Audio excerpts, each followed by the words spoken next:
Welcome. I'm Walter Case, and this is my wife, Ethel Thompson Case. We're here visiting her parents, Calvin and Ida Thompson. We're over on Cherry at the other sunny side. In our day, we were what you'd call a power couple. Our friends and colleagues were city leaders with names you all still would recognize today, like the Bixbys and Earl and Lorraine Miller. Let me assure you that our time in Long Beach is much more interesting than what we did before we got here. So we'll be brief on that subject. I was born in Kansas City in 1882. I graduated from Baker University and worked as a reporter for the Kansas City Star. I was born in Iowa in 1884. I grew up in Utah and taught school in a mining town there. I got my start here at the Daily Telegram as a reporter. Then I moved up to managing editor. After that, I moved over to the Long Beach Sun as its managing editor. When the Sun became a part of the Press Telegram, I stayed on as part of the editorial staff. One more thing.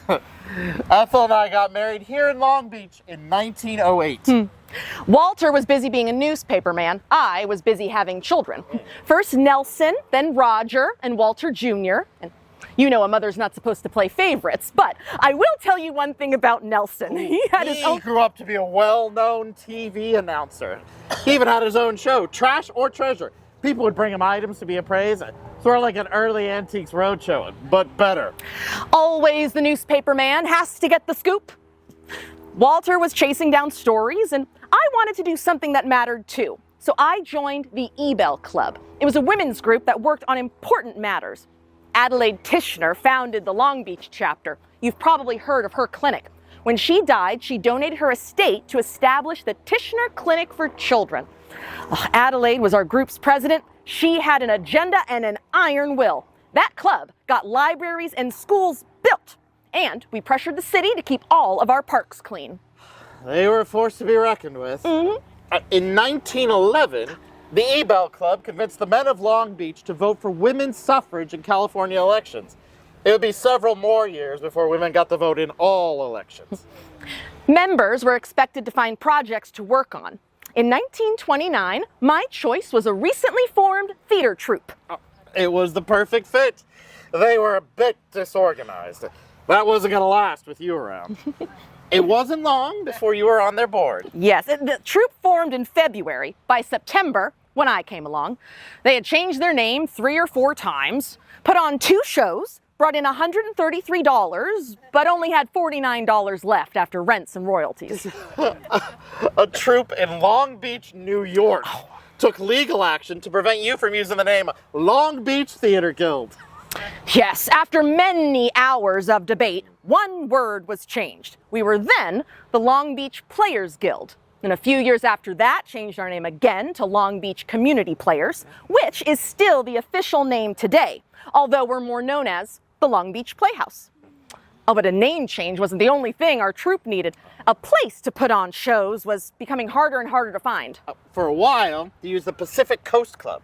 You knew all the right founders and supporters to convince them to let you build a small theater on their first floor. Yes, but the only problem with that was in order to see a show, one had to be a member of the club. We had higher aspirations than only performing for the city's elite. Oh, and the other thing that we needed was an actual director. Not a novice, but a trained director. And we found that in Elias Day. He had a school up in Hollywood, which he brought down to Long Beach. He brought his actors like Robert Mitchum and Hugh Beaumont before Leave It to Beaver, and DeForest Kelley later in Star Trek to act in the shows. I always felt so lucky to have you as my husband, especially when we needed PR for the theater. You'd run stories on our shows and actors, and I remember one time you did a full panoramic spread on a show that we were doing, and it was a play that made fun of reporters. You wouldn't have let me back in the house if I hadn't. I knew better than to get on your bad side. I knew better than to get on your bad side.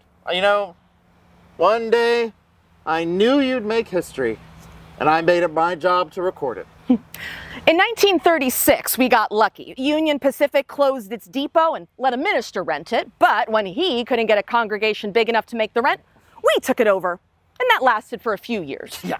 until Union Pacific came to do an inspection of the site, expecting to find storage containers. Instead, found a 3-story theater with a stage, seats, dressing room, and a box office.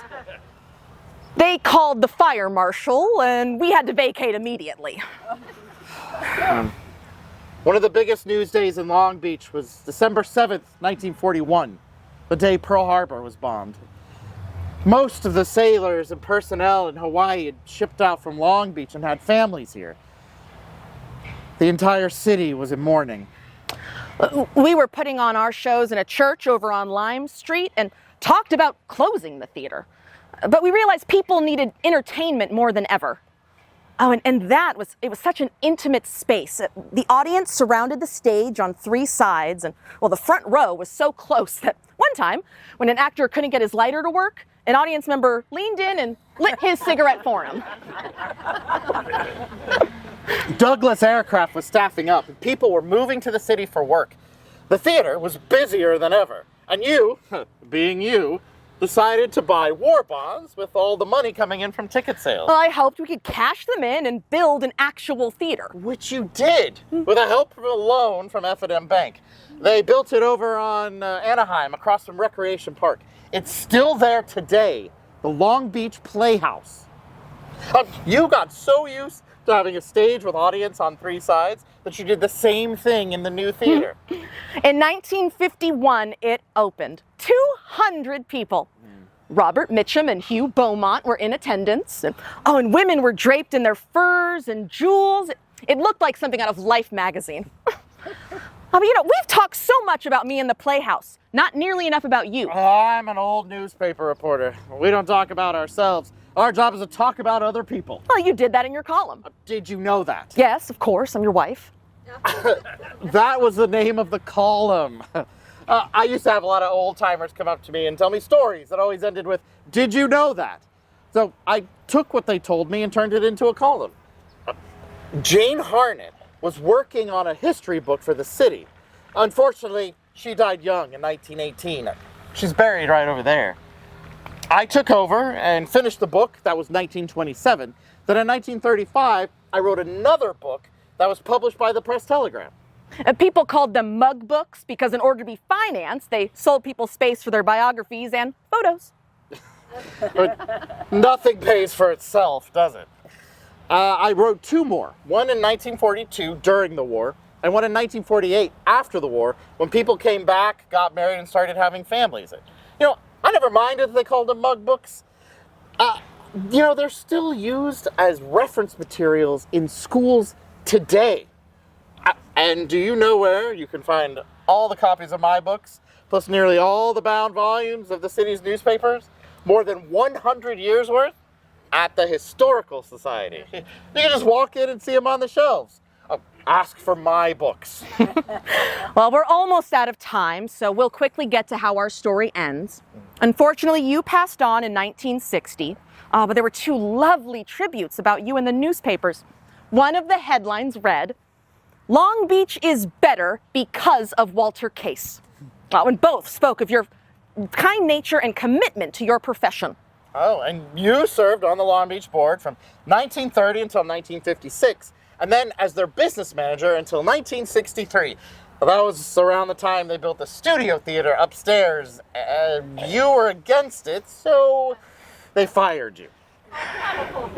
Maybe they were right. You can see Heather's the Musical in that very theater tonight. Go see it. It's great. Ethel and I thank you for supporting the Historical Society, the Long Beach Playhouse, and the Press-Telegram.